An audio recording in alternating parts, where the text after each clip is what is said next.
Teams communication charter, email versus call versus chat.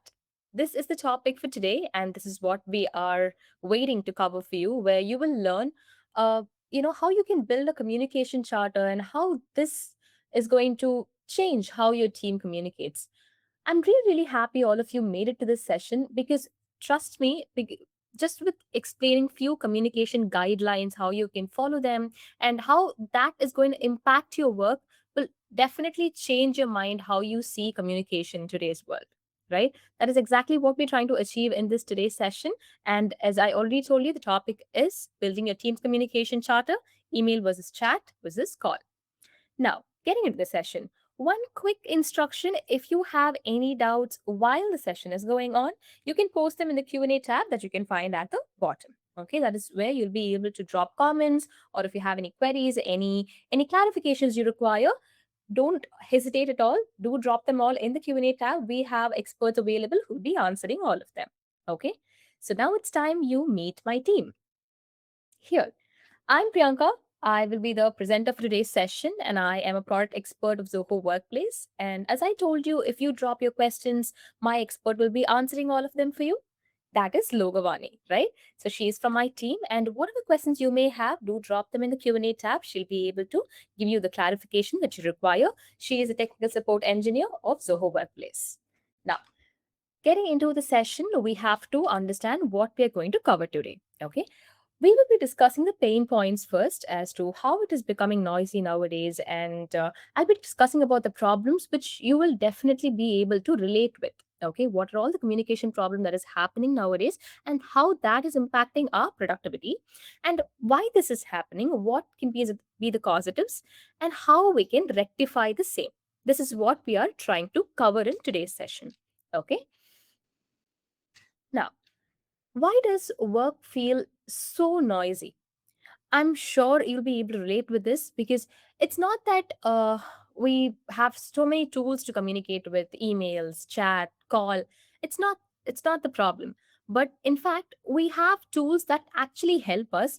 But the problem is we don't know how exactly to use them or when to use them. Since we don't know this, we think that any channel that we use is interchangeable, and you keep receiving urgency messages in all of them. And when you do that, you might be concentrating on something, a work that is very important for you, and you receive a chat, immediately your concentration is shattered. You're like, okay, let me just check that and then get back to my work. The minute you go and check your message, I'm sure your focus is already disrupted. And then when you come back, you are like setting your pace right again. Then you're like, okay, what I was working with, yes, these are all the points I have to rework. Then I'll again go. But already the flow is disrupted, right? Be working on, right? Even I do this. I'll be like, today I have to finish all of these tasks. I'll be coming to my desk and I'll start working. Somebody calls, I'll be like, okay, to be a quick call. But it goes on for 30 minutes. And then I'm like, okay, I'm done. My morning shift is done. Let me go take a break and then come back. So if you see here, this is not because I'm not interested to work. It is not because that call was not important, but just that the planning wasn't done right.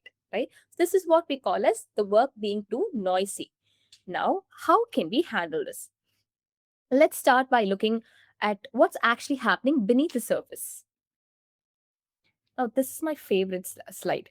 If you see here, uh, as the tip of the iceberg, you see text, messages, mails, calls. All of this is very important for work. But what we see is just the tip of the iceberg. But what they cause is the actual iceberg beneath the sea, right? So when we talk about productivity loss, we usually imagine it is big things, missed deadlines, or bad planning, or poor tools. We always blame these things, which are actually big things.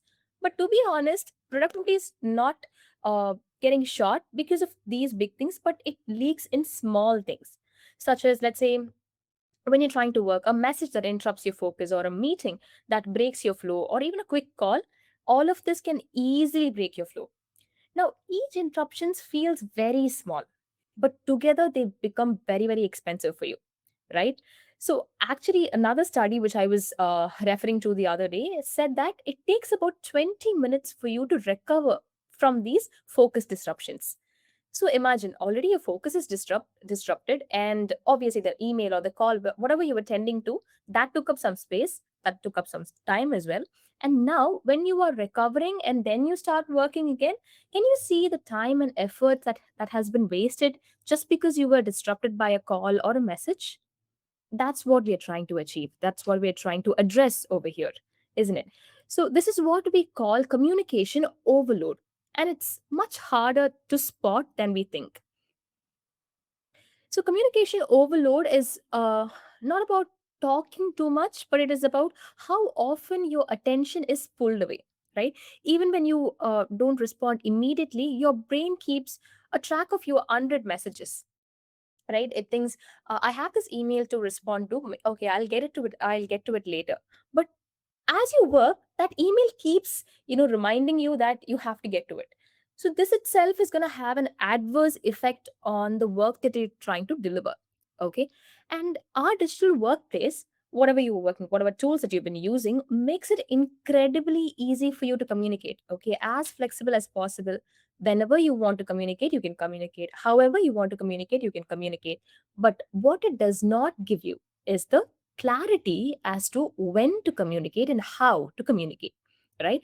This is what we have to learn and apply as well. Why communication overload actually happen is because too many channels, okay? Which is not a bad thing, actually. It is okay to have as many channels as you want. But if you have so many channels, you have to have a ownership for those channels, saying, if it is an urgent message, then it has to come through a call. If it is a message that is important but not urgent, then it can come through a chat. Or if it is a particular message which is not very time sensitive but requires a lot of thinking, then it can go through a mail. So these channels can be segregated depending on these categories, right? Too many channels is fine, but not clear ownership is not. Okay. This can cause communication overload. Next, we have high message volume. Now, high message volume is also fine to an extent because depending on how much ever interactions you do with your clients or your stakeholders, obviously your volume of messages will go up. That is fine. But if the volume messages are going up, then you have to have a segregation as to what sorts of messages should be maintained in which channel. Because let's say I'm talking to one particular client, okay, one particular query is being resolved, that is being talked about, but it is split across channels. He or she has messaged in email, and there is a call record which I don't know what it was about, and then there is also a few other chats that has happened in a different channel. So if this happens, maybe it was the same query or maybe it was a different query, but I have to understand and analyze the chat and conversations that has happened across channels, so I get an idea what resolution I have to give. This is one simple example I'm trying to communicate it to you. But when there is high volume of message, you have to make sure one primary message or one primary client is being maintained in one primary channel. And low quality communication. Do not mistake this as a language issue. I'm sure all of us are great at the language that we speak and communicated with.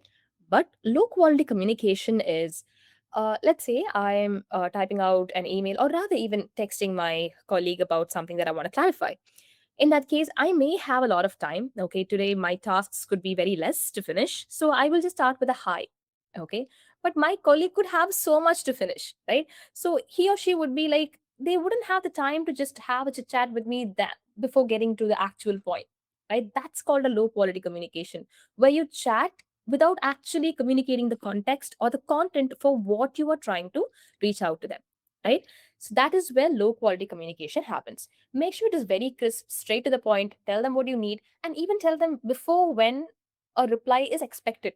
So even if they see, if you've written that I would like to, get a response before 3 p.m. today, etc., like that, then they would know, okay, before that I have to take a call on this. So that is where high quality or rather a clear communication comes into place. Blurred boundaries, definitely all of us will relate here. Our professional and personal boundaries are definitely blurred, right?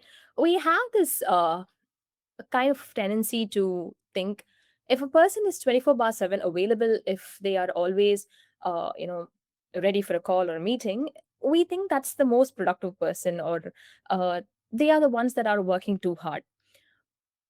But the actual truth is 24 past 7 availability does not equals productivity. Okay, outcomes always do.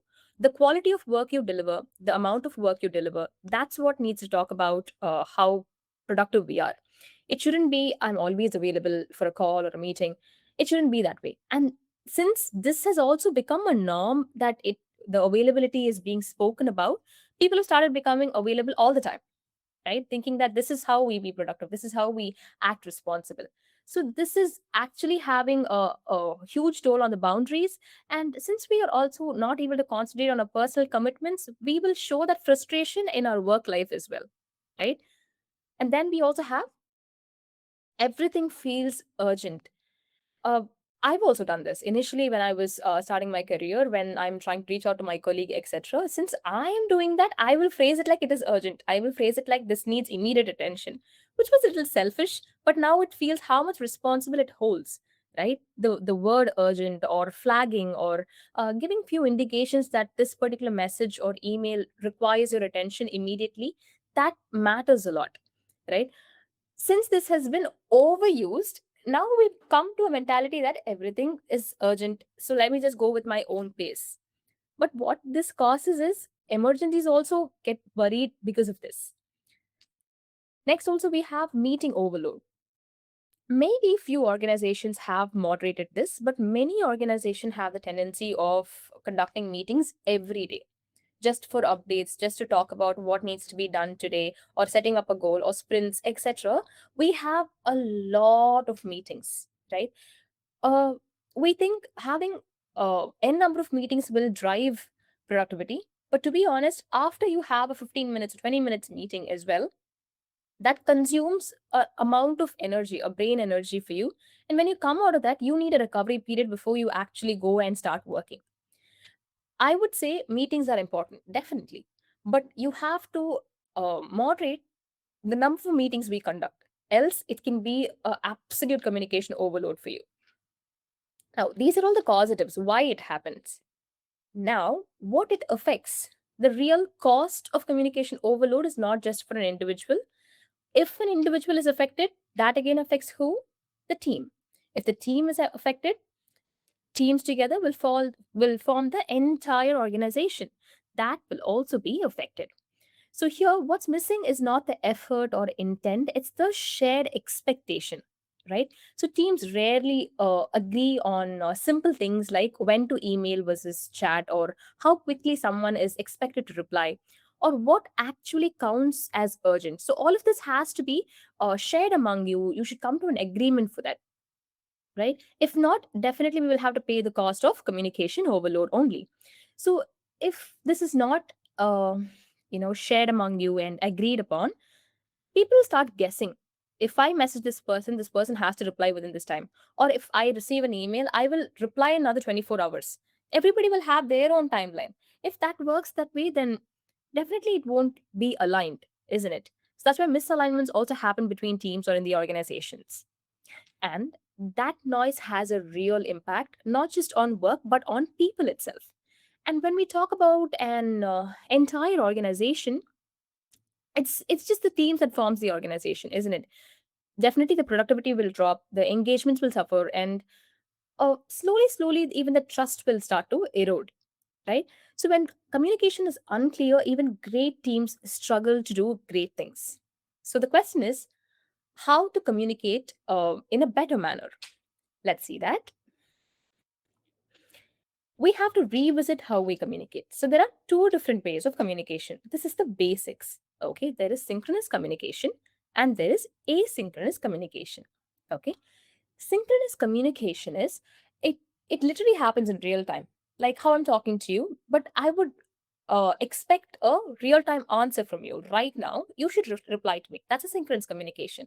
Or you can also imagine the communication that you have with your neighbor at your desk, or near the water cooler, or on a call, or in a meeting. Whatever that happens live and also gets an immediate response, that's called a synchronous communication.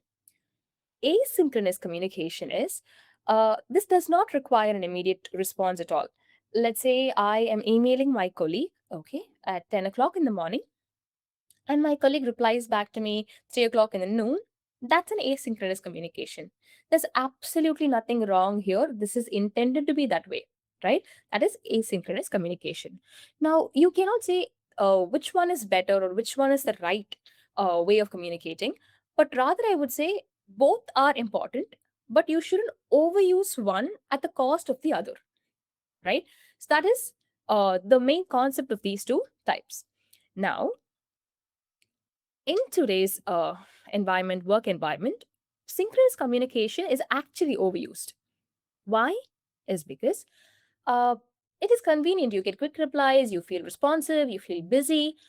But to be honest, there is a huge hidden cost here if synchronous communication is the only type or is the type that is being most used. Now, every interruption that happens because of this type of communication will pull people out of their focus, right? Even short calls or quick chats, all of this is a disruption to concentration.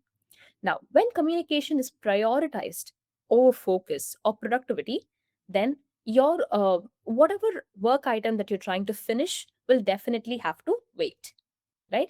This doesn't mean fewer conversations or it doesn't mean fewer meetings, but it just means better timing or better channel choices, right? So make sure you do this analysis in your team, in your organization. What type of communication is being done the most? Synchronous or asynchronous? Okay, just take a week's time. Okay, just talk to your team about this, and then also you do an analysis as to if people are wanting reply immediately, and if just even the smallest things they are marking it as urgent or prioritizing it and wanting you to be available on call, and even for things that they may not need answer right away, they are wanting to go for call instead of chat or email. Do have an analysis for these things. Okay, and see if at all asynchronous communication is even supported. Okay, if yes, how much percentage? So both of this has to have a balance. Once you find this out, if you do conclude that synchronous communication is being overused, then you have to definitely take the further measures we discuss in this session. Okay, now the principles for calmer, clearer communication is async first. Okay, but not async only. I'm not saying only asynchronous communication should be done. No, but async first approach should be taken. Okay, in an organization, if it is not an emergency, if it is not urgent, you should not call a person out of the blue. Definitely not, right? And you shouldn't be like, I've just arranged a meeting, another 10 minutes you have to join. We cannot do that. Okay, even if we are a team lead, even if we are a manager, if it is not an immediate or if it is not an emergency situation, this shouldn't happen. Okay, because sometimes we may face situations when the project is going on and you feel maybe this idea could work better, or this suggestions could make a difference, and immediately we want to share it with them. Okay, it's out of interest, we call them for a meeting and we talk to them, but they may be working on very important tasks which requires their entire attention, right? And we have to respect that. So, before we talk about the specific channels, these principles are the ones that we all have to agree with. So, we can apply them first and then go into channel specifications, right? And write more, meet less. If the information can actually be shared clearly in writing, then you do not need a meeting at all, right? So, everything does not need a meeting. If you feel this person can actually get to know these information even tomorrow, write it as a clear document and share it with them.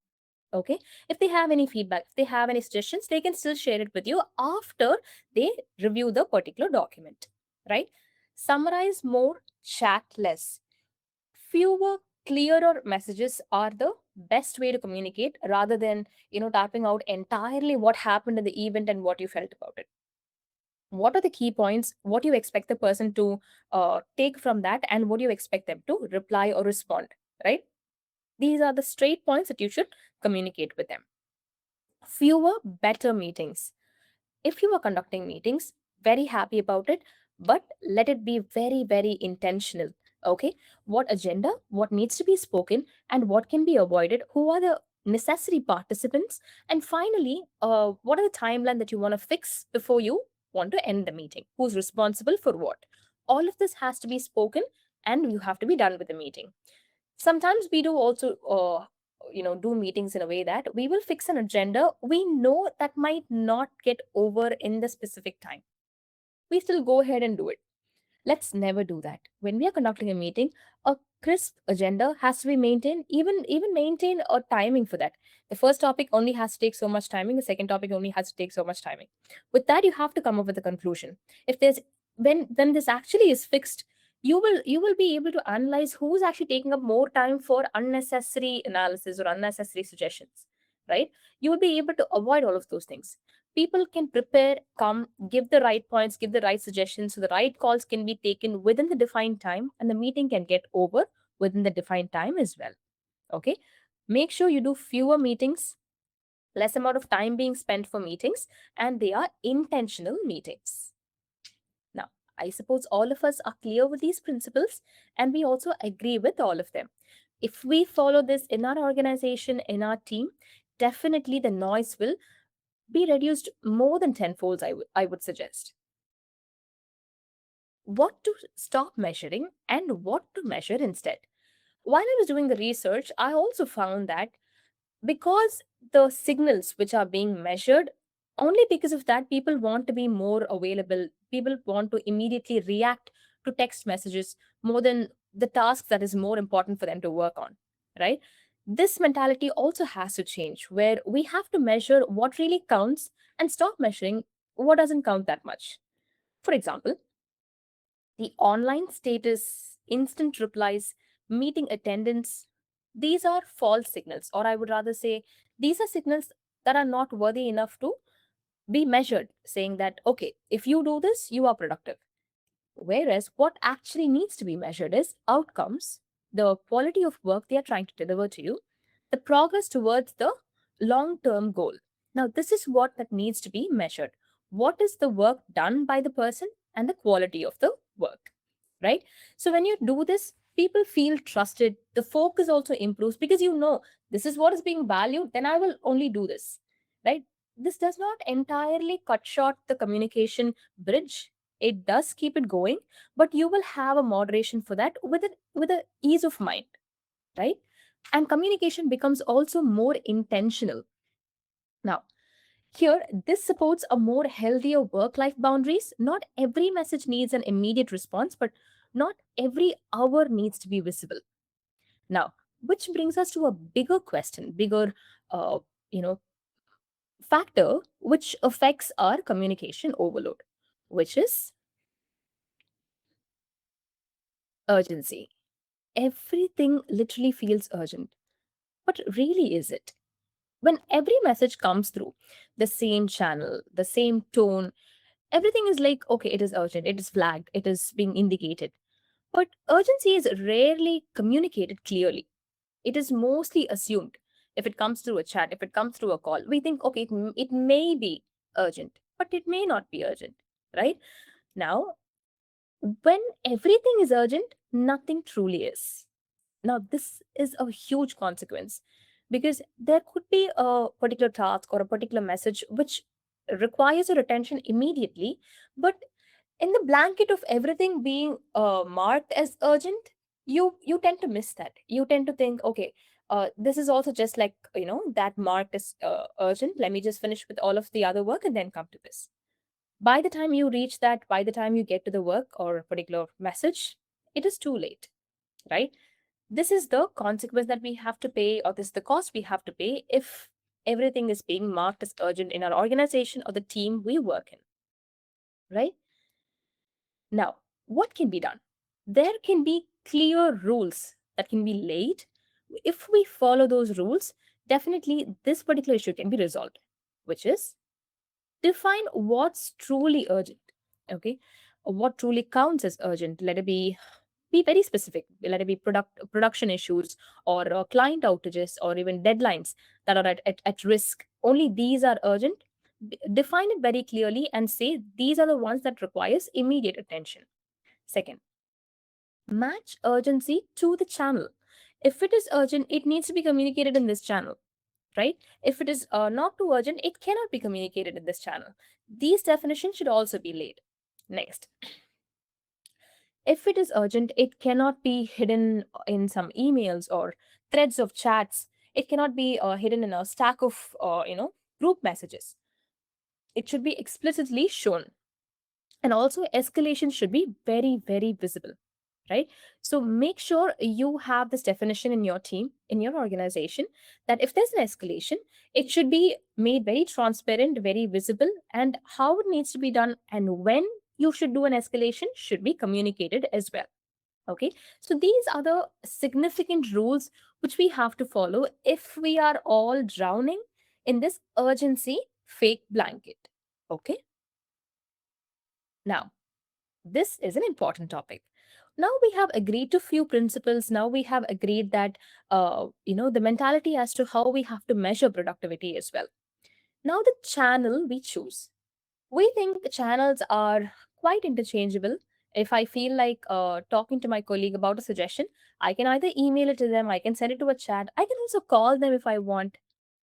But is it true? Is it the right way to do it that way? No, channels are not interchangeable. It's not something that you choose out of habit. It's a proper decision we have to make depending on uh the intent, depending on the context, depending on how urgent the matter is, right? So the channel you choose can actually shape the work or shape the way your team works itself. Channel choice is directly proportional to the expectation setting. We want to phrase it this way. So we have a clear understanding as to when we have to email, when we have to chat, when we have to call. Okay. Now, when we talk about email, email encourages structure and thought, and it is also very deliberate. Okay. You cannot expect a person to immediately reply you if you are sending an email to them. All right. Next comes chat. Quick responses are expected, but it is a channel or it is a particular platform where you don't send time sensitive messages. Okay, it shouldn't be too time sensitive. It should be a low risk message. Even if the person doesn't see the message in another 2 hours, it is fine. It should be that way. That is when you have to use a chat. Okay, call, immediate attention. Okay, no matter what you are doing, drop that, pick up the call. That's called a call channel. Okay. Make sure we incorporate all of these in our minds that next time you want to email, you want to chat, you want to call, all of this has to be there in your mind and according to which you choose the channel. One pro tip is one message, one primary channel. Okay. If you are talking about a query to a person, let it be recorded in a chat. Okay. If it is an immediate conversation that is going on between you two, if you're maintaining it in chat, let it continue in chat. But let's say you had a call about it. Okay. You come back to the same chat, all right, and then give a brief about what happened in the chat. Okay. This is what we've concluded. So if you do that, the next time you come and check what has happened, you will at least know, okay, this is what the conversation has happened according to Win about this particular topic. So you don't miss out on topic just because it is split across channels. Okay. Now, this is the channel choice, which can actually be proportional to expectation setting. Now, it's time we break down the channel one by one. Okay, how you can use them and when you should not use them. What is the best practices of using them? Okay, I'm going to start with the most misused one, which is email. When to use email? Email is not for speed. I'm going to repeat that email is not for speed. Okay.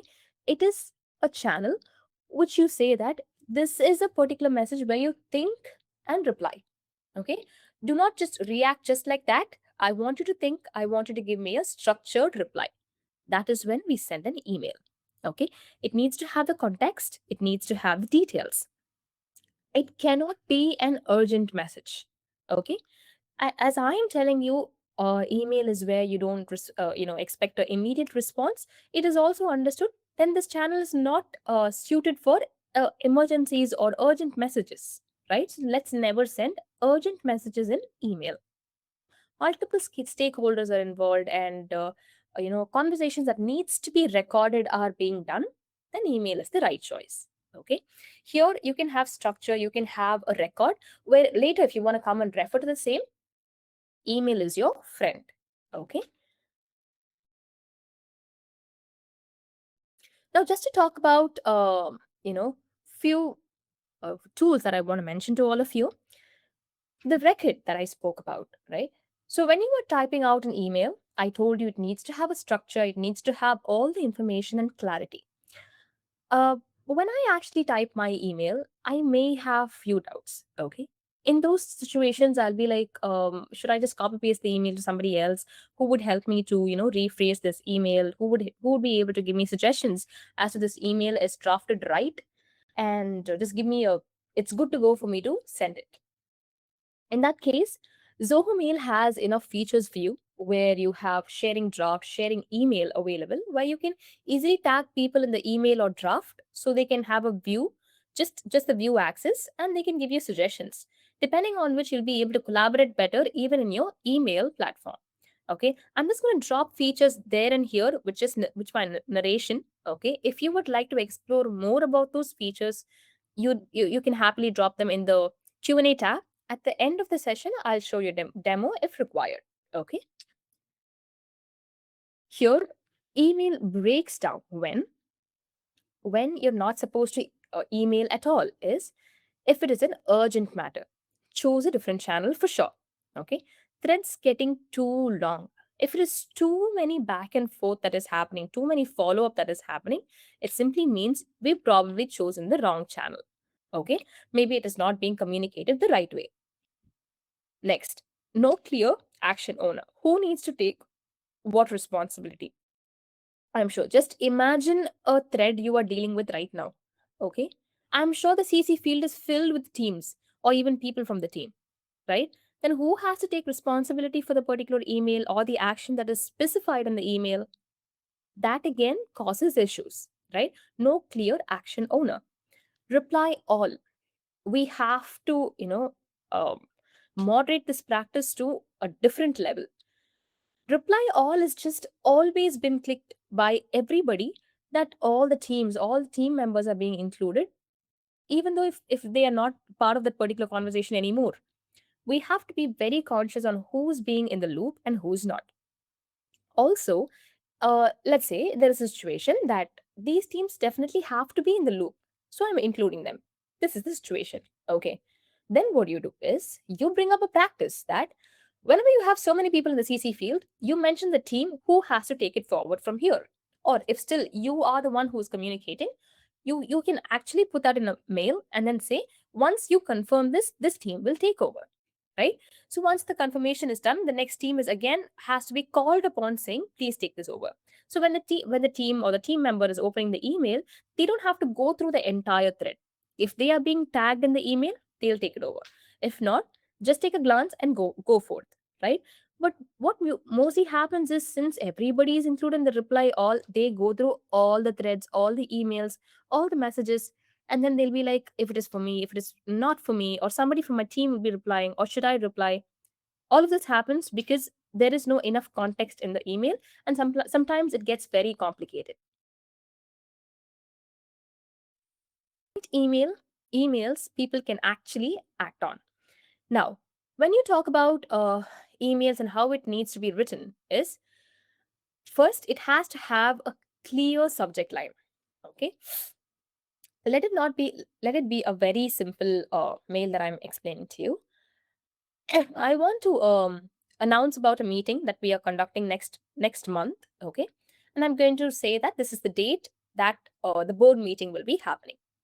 I don't have to be like a meeting being announced, or I don't have to be like meeting invite. And then I put all the information inside the uh, body of the mail. It doesn't have to be that way. Talk about whatever the context the meeting, the particular mail is about in the subject itself. Say a board meeting scheduled on, put the date in the subject itself. So they know, okay, they're talking about the board meeting and they're talking about the date as well. Okay, this is the date the board meeting is going to happen. If I want more details, I'll go into the mail and see the further details as well. Inside the particular mail, you could have written what are the topics you'll be discussing, or you can talk about who are the dignitaries who will be joining us, etc. Like that. And action upfront. What do I want you to do?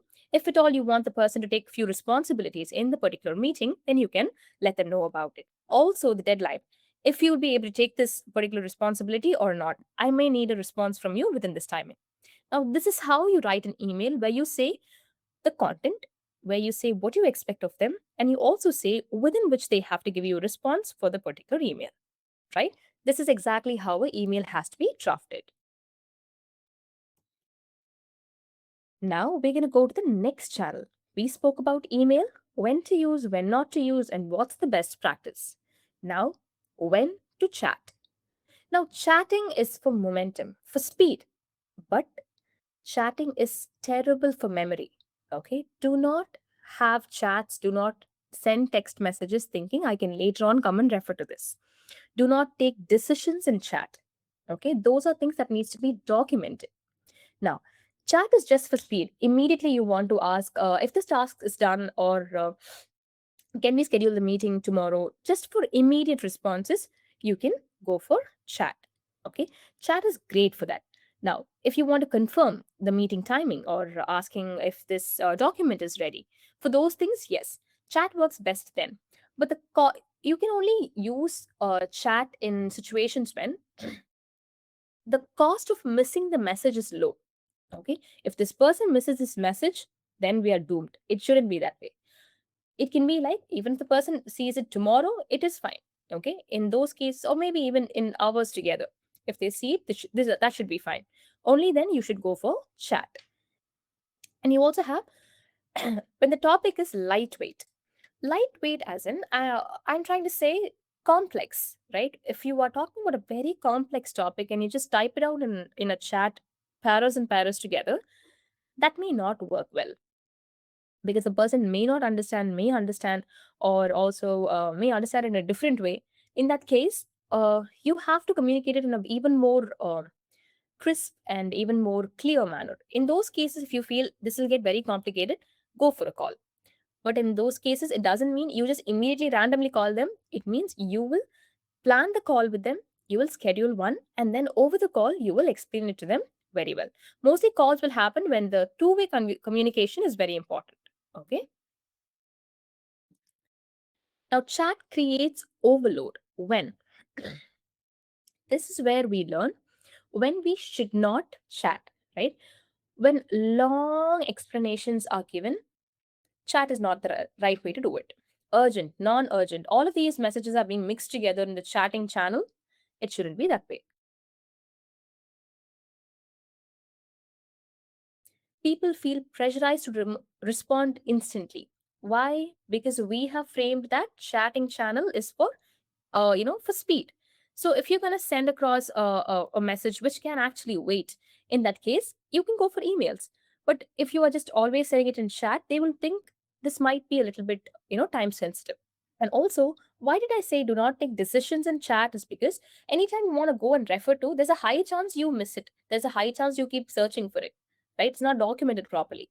We do have features in Zoho Click where you can pin those chats. You can also go and refer to them later. You can also star the particular chat. You can assign stars for the particular chat.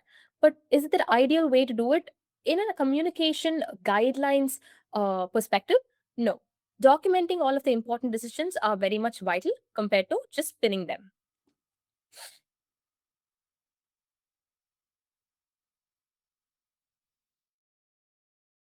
Okay, right.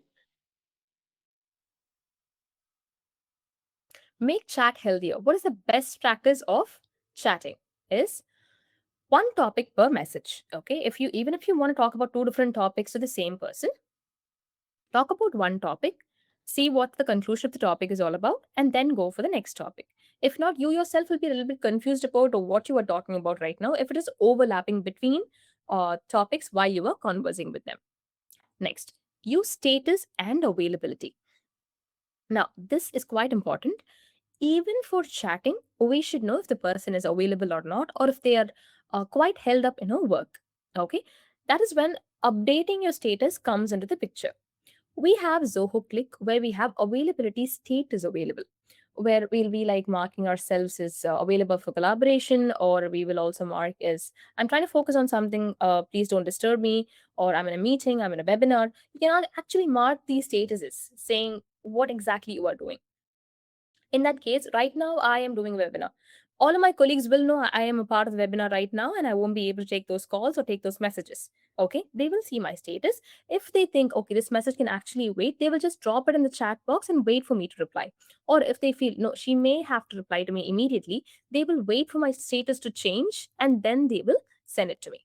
Right. And you also have scheduled messages available where you can simply say, whenever this person turns their status to available, then this message has to drop. You can also do that in Zoho Click, right? So this is how you maintain your status. You convey your availability, also learn the availability of your colleagues so you can talk to them when you are actually able to connect with each other. Move decisions out of the chat. As I told you, always document it properly in a document in a collaborative platform such as Zoho Writer, Zoho Sheet, or a Zoho Show, where you talk about different topics. You can also collaborate, you can share it with them, and you can co-author as well. Now, next channel is about calls. Now, calls, I would say, this is a very dangerous form of communication because once you call a person, you are, explicitly telling them this cannot wait. You have to immediately attend to this. Those are the situations you should actually call. If not, it can simply be an email, right? So if you are calling, make sure that you definitely want this person's attention and time right now. Okay. And then you can choose to call. And mostly you can choose to call if you want to resolve few conflicts, or if there's few escalations regarding a particular client, or you should take some strategic decisions for a particular project. In those cases, yes, calls can be chosen. All right, but always rethink if this can just be a chat, or if this can just be an email before you go for calls. Okay. But if you are typing, that is getting complicated. If you feel, if I just talk to them, it'll be more easier for them to understand, choose to call them, but not immediately. Schedule, and when you are both available, you can go on a call. Making calls more effective. Now, if you want to make your calls more effective, a healthier way of communicating, what you can do is you can share the context before the call. Okay, tell them this is the agenda of the call. I want to clarify these things with you. That's exactly I'm calling you, and this could just range to about 10 to 20 minutes. Also fix the timeline as to how long the call will go. Okay, and have a clear outcome at the end of the call. I want to find this out, or I want this conclusion. With that is when you will go for a call. Limit the attendees. If you feel somebody just have to spectate the call, don't include them in the call. Just give them the gist of once you finish the call, let them know this is what happened in the call and this is the conclusion. If you add more attendees to the call, what usually happens is they tend to also participate, they tend to also give you suggestions, and that can actually have a huge toll on the call duration. Okay, so make sure if you are joining a person, they are absolutely necessary for the call. Summarize the decision. This is just one line that I've added, but that can actually have a huge impact on reducing the noise. What you do is after you finish a call, just take a summary of what happened in the call and then share it with them. If this is done, the doubts will go down drastically, and they will not keep coming to you with a follow up, keep coming to you for doubts or clarifications that just that you just gave them over the call, right? So always document the calls that you do with your colleagues. All right. Channel cheat code. Now, channel cheat code is, we know speed is chat, clarity, you're going to choose email. For alignment, it's going to be call, right? We are done with this. But again, if you are a little doubtful, you will ask yourself, does this need speed, clarity, or alignment? With that question, I'm sure 50% of unnecessary channel confusions will go out of your work life. Introducing the communication charter. Now, this is an important topic and the final topic as well. Okay. Now, What is a communication charter? It is definitely not rules. Okay, I'm not going to say these are the things that you have to strictly follow. Nothing like that. It's simply an agreement. Okay, if you want a communication charter, do let your team also know about this. It's a simple agreement that is shared among your teammates. Okay. What sorts of agreements that you would do is you will answer questions like, uh, you know, regarding a particular client or a project. If there's a communication that is happening, is this urgent or can it wait? Do I need to reply now? Should this be a chat or an email? Who owns the next step? So these are the types of questions that will be answered in a communication charter. Now, if you do not have a communication charter, it usually the work life will usually look like everything is urgent. People will over communicate, fearing that they will be blamed that they did not communicate it properly. Meetings will multiply just to bring in clarity, just to get a clarity as to if everybody's in the same page. We will keep running meetings every day. Follow-ups will increase because there is no clear ownership. Follow-ups will start to increase, but with a communication charter, clear channel usage, every individual will know which channel to use. Predictable response time, even if you've sent a message, even if you've sent an email, you will know the response time for those email and chat, so you wouldn't be anxious, waiting for those replies. Fewer interruptions. When you're trying to work, you'll be able to focus on the work. Why this matters now?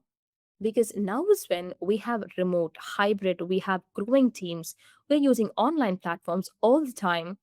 And as you can see, we are in a phase where we have to take faster decisions. That is exactly why we need this communication charter now more than ever. Now I'm going to show you the playbook of how to build an effective communication charter. Here, first, you have to co create, right? The best charters are built with teams and not for the teams. Okay, do not think I'm going to write a set of rules and give it to them. They have to follow that. It doesn't work that way.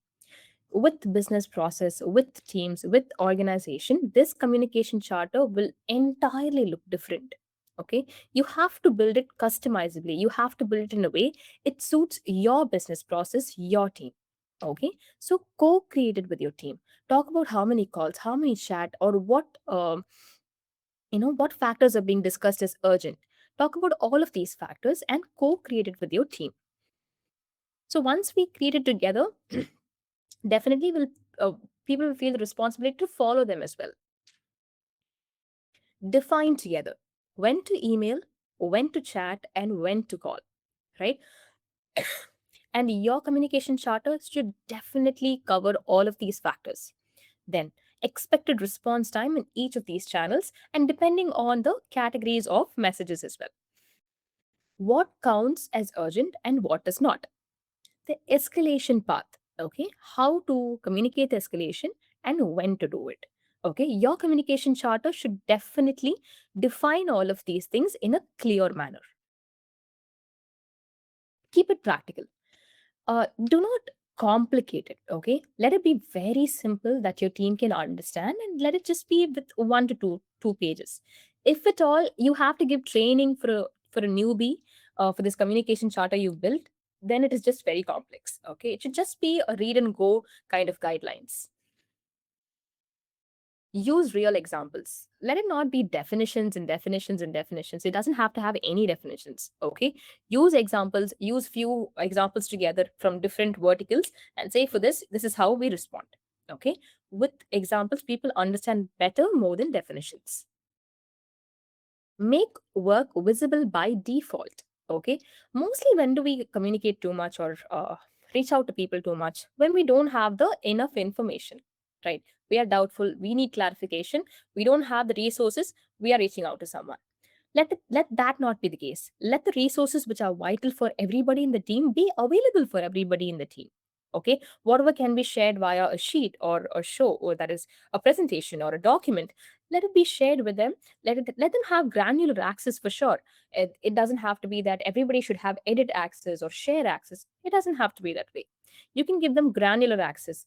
just view access, just comment access, etc. Okay. But if it is available for them, they will have lesser doubts and lesser um, need to reach out to someone. Reduce follow ups and status pings. Once you define this is the expected response time, right? And once you define this is where, or this timeline is where the updates will be given, this particular section is covered, which is all the time going and asking, is there an update? Is there an update? Or all the time going in or checking if they're available or not. All of this can be reduced to almost zero if you come up with the definition of, setting up when the updates will be given, the expected response time, and also regularly updating your status. Review and evolve. Do not think once you are done creating a communication charter, it is finalized. No, it is a living agreement. So once you start using the communication charter, obviously as your team changes, work changes, tools changes, you have to keep building it again. You have to keep revising it again. So it suits your current team's process. Okay. So make sure you treat it as a living agreement. Now, this is the playbook. Okay. There cannot be a charter that can be shown as this is a communication charter. There isn't a communication charter as such, but there are only few, uh, tricks for us to understand and also few guidelines that we have to follow so it suits our team, right? All that we have to do is sit with our team, talk about how many calls, chats, or emails that are coming, and how many are being marked as urgent, and if it is synchronous or asynchronous communication that is being encouraged. Depending on that, you do an analysis. With that, take the further measures and build a very simple communication charter. Now, let's say you've built one. What happens? It does not say, a good charter does not tell people what to do. It actually tells them what not to worry about. Okay. Here, as you can see, it reduces noise, increases focus, supports autonomy, and scales with team. Now, let's say you've built one, but how sure are you that it is a very good charter? Now, that is where you will have to reevaluate it. Okay. To, re- to evaluate it, signals your communication needs tuning is everything is again being marked as urgent. Okay. There is no defined priority that is being set. More meetings, same outcomes. Again and again, meetings numbers are getting increased. It is not decreasing at all. A very good team who's being productive is where the number of meetings you do will reduce over time, right? If it is going up all the time, then there is no outcome. Repeated questions. Again, asking the same old questions like, is there an update? Is there any follow up? Are you available? If these things are still persisting, again, the communication charter is not working. Long chat threads without decisions, right? These are all the very fine details you have to look for. And if these are still repeating, then again, you have to fine tune your communication charter. How do you optimize? Is adjust the response time. Maybe if the decisions are not being taken right, or if the decisions seem too, vague, it means the person did not have the ample amount of time to think about it. Then maybe you have to change the channel, or maybe you have to change the response time, saying if these kinds of details are being spoken about, you can take so much time to respond to it. Reassigning channel ownership. So if you feel, if these details are being spoken in chat, then people are just reacting to it and not really taking the time. Then it can be an email. Or if you feel these details are always getting confused when spoken over chat, then it can be moved to a call where you can, take it up in the call and you can explain to them exactly what this is about and then get a response. You can reassign the channel ownership. Reduce meeting scope. Okay. Always try to reduce the meeting scope because meetings can drain you to levels that we do not expect. So make sure that meetings are very intentional and are also uh, frame them to a particular timeline. Improve documentation. As I told you, make it very transparent. Whatever the team has to know, they should have the resource in their own hand to learn them instead of they having to reach out to you all the time. The outcomes you are aiming for: fewer interruptions, predictable response time. They should know, okay, within this time, the person will reply for sure. Calm collaboration and more time for real work. These are all the factors we are trying to achieve by building a communication charter, right? So you know what problems you have to look out for even after building a communication charter, and then the small changes you can implement to optimize the same, and what outcomes you will be constantly monitoring, right? So I suppose I've given you a clear idea of how a communication charter can be built. If you have any doubts, do drop them in the Q&A tab. We'll be trying our best to help you with the same. And thank you so much. Few points just to remember before we wrap the session is communication can be chaos most of the time, but try to bring much clarity as possible. We are completely capable of doing that. And also, channels are non negotiably not interchangeable. Okay, make sure you choose the channel by deciding properly on the urgency of the matter, or depending on the response time as well. Okay, these are two important points we have to keep in mind. Now, I spoke about few features as well. If you are interested about those features, do drop them in the Q&A tab. We'll also share you help links, or if you need a demo, we'll also be able to share videos if we have, and you'll be able to uh, explore those features. And if you would need more assistance after this session, if you have any doubts regarding the product or the topic spoken about, you can reach out to support at zohoworkplace.com. Okay, and we'll be more than happy to help you with the same. And if you are looking for a product demo, product training, then you can reach out to mailtraining at zohocorp.com. This applies for both Zoho Workplace and Zoho Mail. If you are looking out for, taking up training for the product, then you can reach out to mailtraining at zohocorp.com. The final information is our social handles, right? If you want to receive updates, if you want to stay connected with us, you can follow all of our handles. I've also written our handle names on the screen view. Take a note of them and do follow us. Thank you so much for joining the session today. I hope the session was fruitful to all of you.